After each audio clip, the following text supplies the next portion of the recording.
Photography has always been my creative outlet. I used to carry my camera with me on my walk to and from work in downtown Minneapolis. My route took me past the Greyhound bus station and the homeless shelter. I was fascinated by all the objects I would find along my path.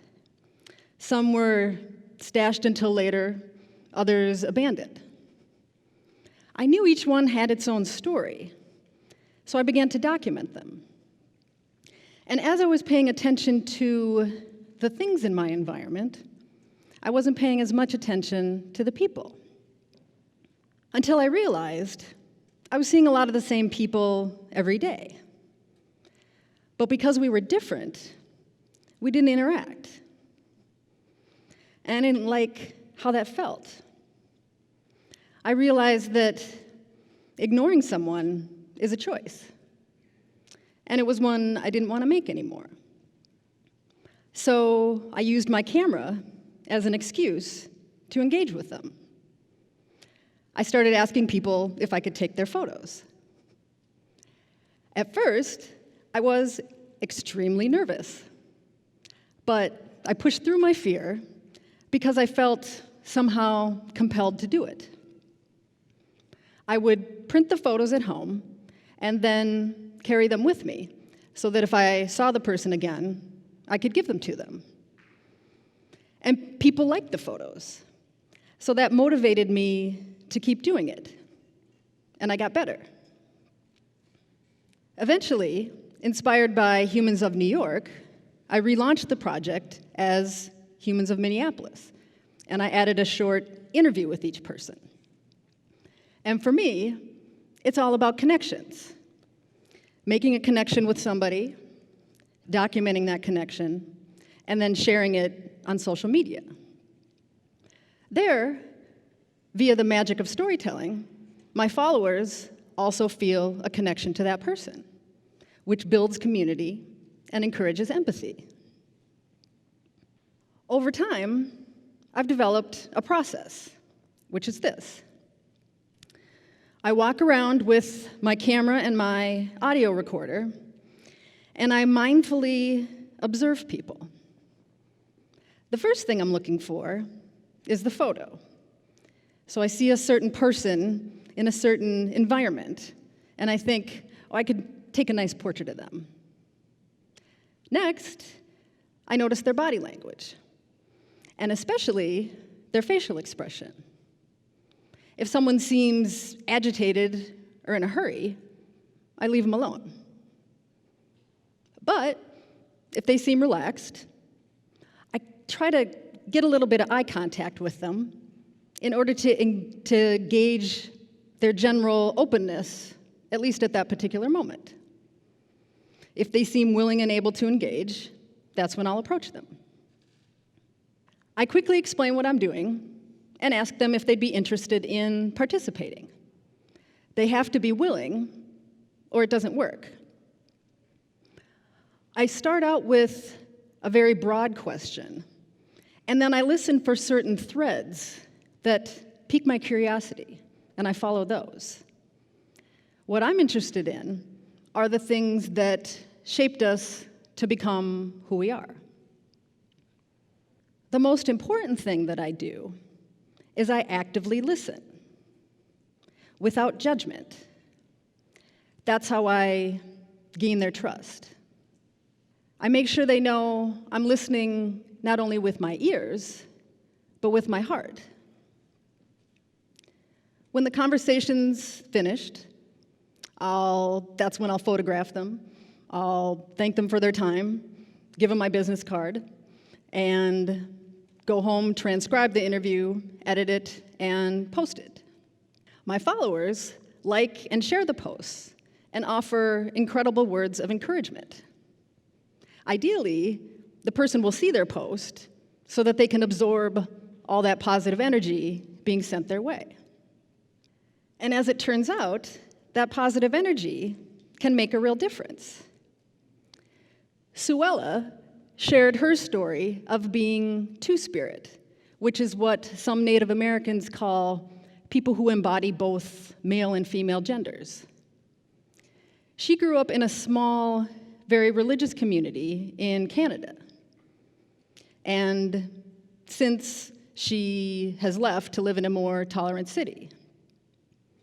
But when she shared her story on Facebook, people from her hometown were really supportive in the comments, and that meant a lot to her. She thinks that the post may have actually influenced her hometown to hold their very first LGBTQ pride event. Imani, who's an actress, expressed her frustration over having her options limited by other people's inability to envision a Black woman playing mainstream roles. She called the encouraging feedback on Facebook life-giving and said that it energized her to do and say more to bridge the racial gap in the theater world. So our actions and our words ripple out and affect others, whether we're there to witness it or not. It's testimonies like these, and others like them, that inspired me to relaunch the project once again as a nonprofit. The power of storytelling is that it allows us to see the world through more than just our own lens and the lens of other people who are like us. A singular point of view becomes multifaceted, and that enriches our lives as we naturally incorporate new information into our old way of seeing things. We learn not only about other people, but about ourselves.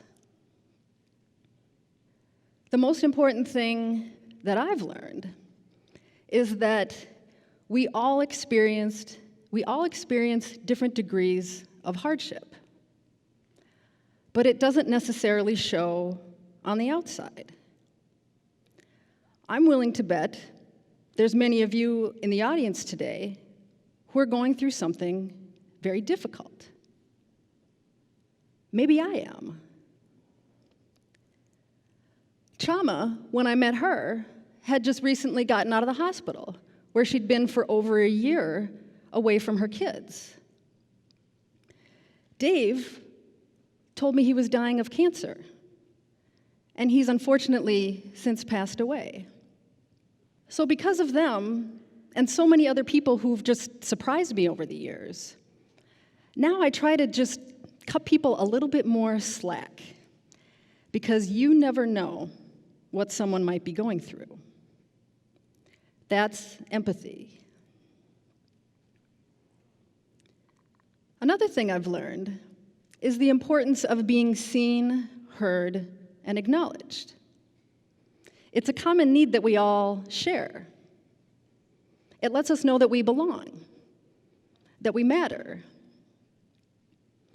It's particularly important for people who are marginalized, who often feel ignored or judged. But the great thing about seeing and acknowledging people is that you don't need a camera to do it.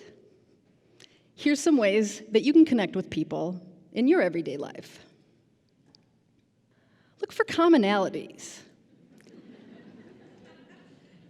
Occupying the same space is a legitimate enough excuse to interact with another human being. But try to think of something else you might have in common at that moment and say something about it. Maybe it's weather that you're both experiencing, or an event you're both attending. Dogs and kids provide a great way to connect with somebody. What's their name? How old are they? Small talk gets a bad rap, but it's actually an extremely efficient way to get acquainted with somebody. Give people compliments. If you notice that someone has clearly put some thought into their look today, why not acknowledge that they made the effort? Hey, I like your outfit. Cool shoes. Nice glasses. It feels good to make someone else feel good. So make giving compliments a regular habit. And finally, choose to engage. You know how when you go on vacation, it's somehow easier to meet people?